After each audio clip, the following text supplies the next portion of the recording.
So you like going to Cheaters, that wonderful dancing bar. You like those titties, don't you? And you like to play with them, don't you? However, guess what? At what point are you going to really like one girl and be happy with one girl? At what point are you going to stop being that adulterer and, that start pimping around and just be happy with one thing? Because you know what?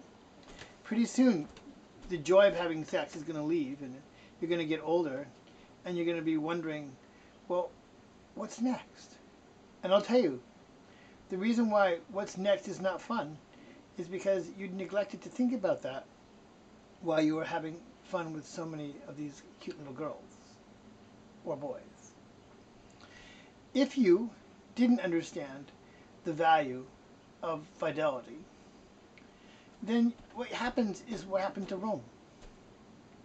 Rome was a very powerful civilization, covering all the way to England, all the way up to what is now Finland, all the way down to what is now Turkey and Constantinople, and most of northern Africa.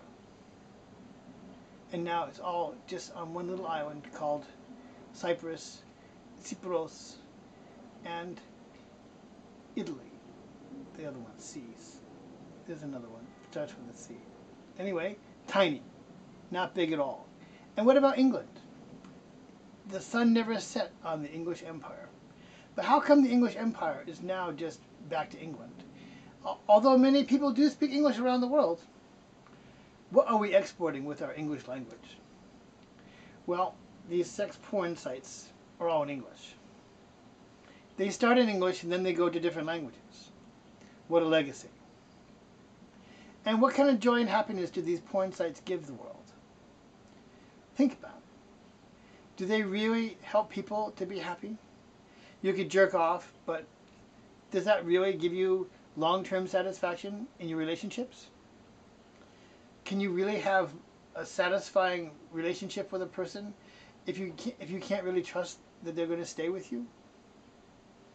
No. In fact, I think that you better think about the Seleucid Empire, the Muslim Empire that went all the way from Spain, all the way through northern Africa, and all the way to Tunisia, all the way through Egypt, all the way through Turkey and the Persian Empire, which all was a Seleucid Empire at one point. Now where is it? Nowhere. We can find these unhappy little girls with bombs on their belt walking into malls in Jerusalem and blowing everybody up, and they're having a war. They're still having a war. They can't get over their little snit fit about who owns the land. Why? Because your uncle slept with my wife. Some kind of crazy, bad attitude based on a sexual misuse of love. So when Abraham and Isaac and Jacob in the Bible were discussed, and then Abraham had a second wife who then had another relationship with a maidservant who went on to have another relationship, and then from there two major religions developed based on the misuse of love. So, although they were brothers, why this problem happened was clearly the misuse of love.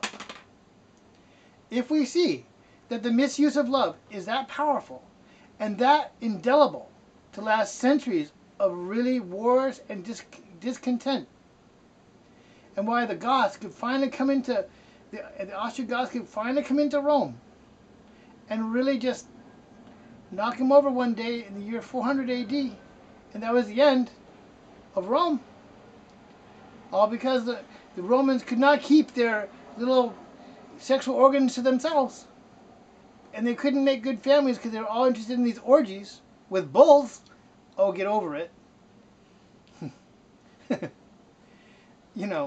I think that you better start thinking twice about this adultery and see that it's not good for your life, it's not good for your country, and it's not good for our world. And in fact, the mantra that you should be thinking about is one man, one wife, one love, one life. And this should be the standard by which you operate from now on. You can change from now on, can't you?